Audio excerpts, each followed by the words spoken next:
নবম pay scale বাস্তবায়নে প্রধান উপদেষ্টার ৭ নির্দেশনা সরকারি কর্মচারীদের জীবনে আসছে বড় পরিবর্তন। তো দর্শক, বাংলাদেশ প্রতিদিন পত্রিকায় আজ প্রকাশিত সরকারি কর্মচারীদের জন্য গুরুত্বপূর্ণ নিউজটি না টেনে শেষ পর্যন্ত দেখুন এবং ভিডিওর শুরুতেই চ্যানেলটি সাবস্ক্রাইব করে রাখুন পরবর্তীতে এই ধরনের গুরুত্বপূর্ণ আপডেটগুলো সবার আগে পেতে।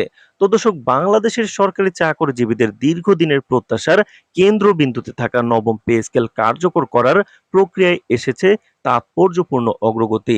রাজধানীর প্রধান উপদেষ্টা কার্যালয়ে অনুষ্ঠিত এক বৈঠকে দেশের প্রধান উপদেষ্টা ডক্টর মোহাম্মদ ইউনূস নবম পে কমিশনের চেয়ারম্যান ও সদস্যদের সঙ্গে আলোচনা করেন এবং কমিশনকে ৭টি গুরুত্বপূর্ণ নির্দেশনা প্রদান করেন।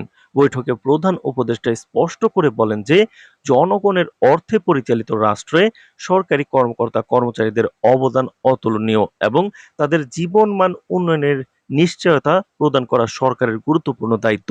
তিনি বলেন, নতুন বেতন কাঠামো এমনভাবে নির্ধারণ করতে হবে যাতে প্রত্যেক কর্মকর্তা ও কর্মচারী বাস্তবিক স্বস্তি অনুভব করতে পারেন। তো দর্শক, প্রধান উপদেষ্টা নির্দেশ দেন বেতন নির্ধারণের সময় দেশের সামগ্রিক অর্থনৈতিক পরিস্থিতি সর্বাগ্রে বিবেচনা করতে হবে, বিশেষত ক্রমবর্ধমান মুদ্রাস্ফীতি ও জীবনযাত্রার ব্যয়। তিনি জোর দিয়ে বলেন, ন্যূনতম বেতন বৃদ্ধির প্রয়োজনীয়তা মুদ্রাস্ফীতির সঙ্গে সামঞ্জস্য রেখে বিবেচনা করতে হবে। এছাড়াও উচ্চপদস্থ কর্মকর্তা ও নিম্ন আয়ের কর্মচারীদের বেতনের মধ্যে অযৌক্তিক ব্যবধান তৈরি না হওয়া নিশ্চিত করতে হবে। শিক্ষা, স্বাস্থ্য ও আইন শৃঙ্খলা রক্ষাকারী বাহিনীকে রাষ্ট্রের মেরুদণ্ড হিসেবে উল্লেখ করে তিনি বলেন, এসব খাতের কর্মীদের জন্য বিশেষ সুবিধা ও ভাতা নতুন কাঠামোয় অন্তর্ভুক্ত করতে হবে।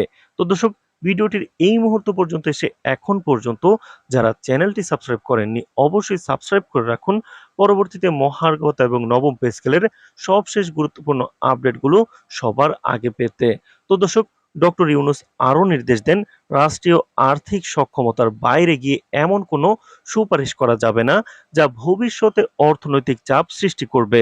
তিনি বলেন, নবম পে স্কেলের মূল বৈশিষ্ট্য হতে হবে টেকসই ও দীর্ঘমেয়াদী।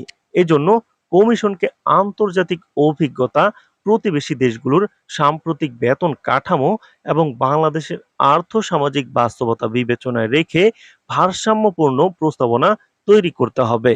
বিশেষভাবে তিনি পেনশন, মহার্ঘ ভাতা, বাড়ি ভাড়া ভাতা ও অন্যান্য ভাতার ক্ষেত্রে নতুন প্রস্তাবনার উপর জোর দেন। তো দর্শক, প্রধান উপদেষ্টা আরও নির্দেশ দেন, কমিশনের সুপারিশগুলো যেন সর্বাধিক সংখ্যক কর্মচারীর জন্য সুফল বয়ে আনে, বিশেষত মাঠ পর্যায়ের নিম্ন আয়ের কর্মচারীরাও যেন এর সুবিধা পেতে পারেন। তিনি বলেন, নতুন বেতন কাঠামো হবে যুগোপযোগী, ন্যায়সঙ্গত এবং সরকারি কর্মচারীদের প্রতি সরকারের আন্তরিকতার প্রতিফলন। বৈঠক শেষে নবম পে কমিশনের চেয়ারম্যান জাকির আহমেদ গণমাধ্যমকে জানান, প্রধান উপদেষ্টার নির্দেশনা কমিশনের জন্য স্পষ্ট রূপরেখা তৈরি করেছে এবং খুব অল্প সময়ের মধ্যে খসড়া প্রস্তাব চূড়ান্ত করে প্রধান উপদেষ্টার কার্যালয়ে জমা দেওয়া সম্ভব হবে।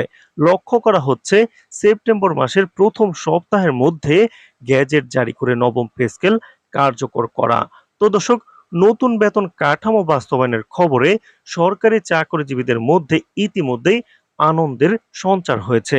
কর্মচারী সংগঠনগুলো বলছে, দীর্ঘদিন ধরে যে দাবি তারা জানিয়ে আসছিলেন তা অবশেষে বাস্তব রূপ পেতে যাচ্ছে।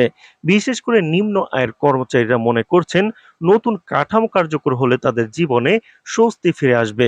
অর্থনীতিবিদরা মনে করছেন, বেতন কাঠামো বাস্তবায়নের ফলে রাষ্ট্রীয় ব্যয় বৃদ্ধি পেলেও কর্মচারীদের জীবনমান উন্নত হবে এবং বাজারে ক্রয় ক্ষমতা বাড়বে। তো দর্শক, ভিডিওটির এই মুহূর্ত পর্যন্ত এসে এখন পর্যন্ত যারা চ্যানেলটি সাবস্ক্রাইব করেননি মহার্ঘ ভাতা এবং নবম পে স্কেলের সবশেষ আপডেট পেতে চ্যানেলটি সাবস্ক্রাইব করে রাখুন। তো দর্শক, সব মিলিয়ে দেখা যাচ্ছে প্রধান উপদেষ্টার দেওয়া ৭টি নির্দেশনার ভিত্তিতে নবম পে কমিশনের কাজ দ্রুত এগোচ্ছে।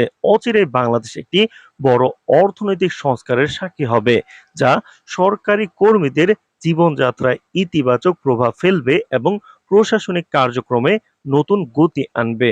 তো দর্শক, পরবর্তীতে মহার্ঘ ভাতা এবং নবম পে স্কেলের পরবর্তী যে কোনো আপডেট আমরা ভিডিও আকারে আপনার কাছে পৌঁছে দেব, তাই চ্যানেলটি সাবস্ক্রাইব করে পাশেই থাকুন। আজ এই পর্যন্তই, ধন্যবাদ।